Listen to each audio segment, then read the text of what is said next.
கரூர்ல கூட்ட நெரிசல்ல சிக்கி 41 பேர் பலியான வழக்கு தொடர்பா டெல்லி சிபிஐ அலுவலகத்துல விஜய் ஆஜரானாரு. அவரிடம் 7 மணி நேரமா விசாரணை நடத்தப்பட்டுச்சு. அப்போது சிபிஐ அதிகாரிகள் என்ன மாதிரியான கேள்வி எல்லாம் முன் வச்சாங்க, அதுக்கு விஜய் தரப்புல இருந்து என்ன பதில்கள் கொடுக்கப்பட்டுச்சு, அடுத்து அவர் எப்போது விசாரணைக்கு ஆஜராவார்னு பற்றி விரிவா பார்க்கலாம்.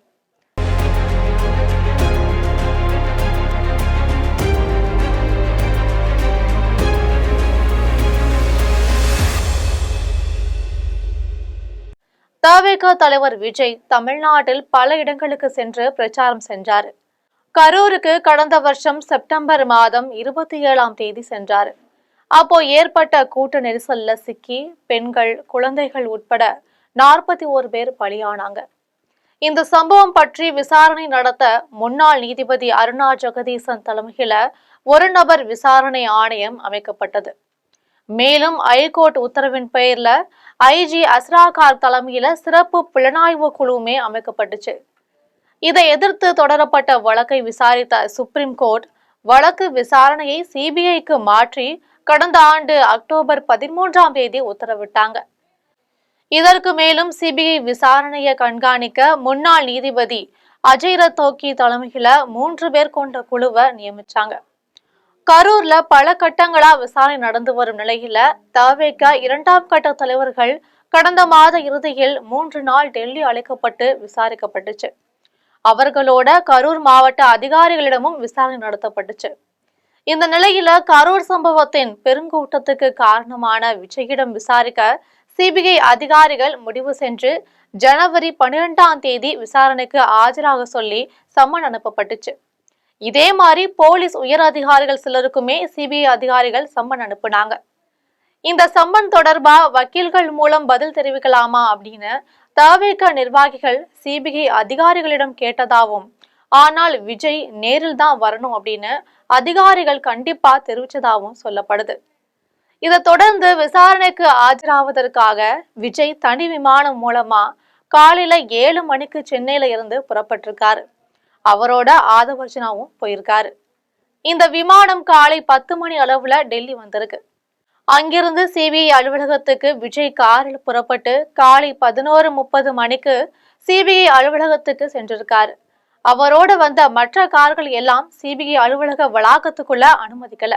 விஜயின் கார் மட்டும்தான் உள்ள அனுமதிக்கப்பட்டுச்சு. காலையில விசாரணை ஆரம்பிச்சு மாலை 6:30 மணிக்கு விசாரணை முடிந்து விஜய் வெளியே வந்தார். அதாவது சுமார் 7 மணி நேரமா விசாரணை நடத்தப்பட்டிருக்கு. கரூர் சம்பவம் தொடர்பாக சிபிஐ அதிகாரிகள் ஏற்கனவே நடத்திய விசாரணையின் அடிப்படையில விஜயிடம் கேட்பதற்கு கேள்விகள் தயாரித்து வைக்கப்பட்டாங்க. கிட்டத்தட்ட 100 கேள்விகள் தயாரிக்கப்பட்டிருந்ததா சொல்லப்படுது. கரூர் கூட்ட நிகழ்ச்சிக்கு ஏற்பாடு செய்தது யார்? கட்சியில் திட்டமிடுதல், செயல்படுத்துதலுக்கான பொறுப்பு யாரிடம் இருக்கு? கரூர் கூட்டம் பற்றி உங்களுக்கு தகவல் கிடைத்தது எப்போ? கரூர் கூட்டத்துக்கு எத்தனை மணிக்கு செல்ல திட்டமிட்டு இருந்தீங்க? எத்தனை மணிக்கு போனீங்க? எப்போது அங்கிருந்து திரும்பினீங்க? கூட்டத்துல இருந்தவர்கள் மயக்கமடைந்து விழுவது தெளிவா தெரிஞ்சுது. ஆனாலும் நீங்கள் உங்கள் பேச்சை நிறுத்தாம தொடர்ந்தீங்க, ஏன் அப்படின்னு கேக்குறாங்க. அது மட்டும் இல்லாம ஏன் அங்கு இருக்கல?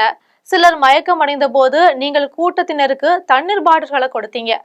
அத தீவிரத்தை ஏன் உடனடியா புரிஞ்சு கொள்ளல? கூட்டத்துக்கு ஏன் சரியா நேரத்துக்கு செல்லல? கூட்ட ஏற்பாடுகள் தொடர்பா போலீசாரோட கட்சி நிர்வாகிகள் ஏற்படுத்தியிருந்த தொடர்பு பற்றி கேள்விப்பட்டீங்களா? இத்தனை உயிர்கள் பலியாகி இருக்கு, ஏன் நீங்க அங்கு தொடர்ந்து இருக்கல? இது போன்ற கேள்விகள் எல்லாம் விஜயிடம் கேட்க சிபிஐ அதிகாரிகள் தயாரித்து வைக்கப்பட்டிருந்ததா சொல்லப்படுது. விஜய் விசாரணைக்கு சென்ற நேரத்தை ஒட்டியே கரூர் சம்பவத்துல சட்டம் ஒழுங்கு கூடுதல் டிஜிபியா இருந்தவரும் தற்போது ஆயுதப்படை டிஜிபியாக இருக்கும் டேவிட்சன் தேவாசிர்வாதம், மத்திய மண்டல ஐஜியாக இருந்த ஜோசி நிர்மல்குமார் ஆஜரானாங்க. விஜயிடம் கேட்கப்பட்ட கேள்விகளை ஒப்பிட்டே அவர்களிடமும் கேள்விகள் கேட்கப்பட்டதா சொல்லப்படுது. சம்பவத்துக்கு முழு காரணமும் தவேகதான்னு போலீஸ் தரப்புல சொன்னாங்க. ஆனா தவேக இதனை மறுத்து போலீஸ் தரப்ப குற்றம் சாட்டி இருக்காங்க. இதனால சிபிஐ அதிகாரிகள் 3 கோணங்கள்ல விசாரணை நடத்திட்டு வராங்க. ஒன்னு கட்சியிடம் நடத்தப்பட்டுச்சு, மற்றொன்று காவல்துறை மற்றும் அதிகாரிகளோடு நடத்தப்பட்டுச்சு. மூன்றாவதா சிபிஐ அதிகாரிகளின் கள ஆய்வு மூலம் தகவல்கள் சேகரிக்கப்பட்டுச்சு. இந்த 3 கோண விசாரணையையும் சிபிஐ அதிகாரிகள் ஒப்பீடு செய்து அடுத்த கட்ட நடவடிக்கைக்கு செல்வதா சொல்லப்படுது. தவேகா மீது வைக்கப்பட்ட குற்றச்சாட்டை விஜய் மறுத்திருக்காரு. சம்பவத்துக்கு தவேகா பொறுப்பல்லன்னு அவர் உறுதியா சொல்றாரு. அவரை 2வது நாளா இன்னைக்கு விசாரணைக்கு வருமாறு சிபிஐ அதிகாரிகள் கேட்டிருக்காங்க. ஆனா பொங்கல் பண்டிகை காரணம் காட்டி பொங்கலுக்கு பிறகு விசாரணை தொடருமாறு விஜய் தரப்புல கேட்டாங்க. அதற்கு சிபிஐ அதிகாரிகள் சம்மதம் தெரிவிச்சிருக்காங்க. விஜய் வருகையை ஒட்டி சிபிஐ அலுவலகம் முன் கட்சி தொண்டர்களும் ரசிகர்களும் திரண்டு இருந்திருக்காங்க.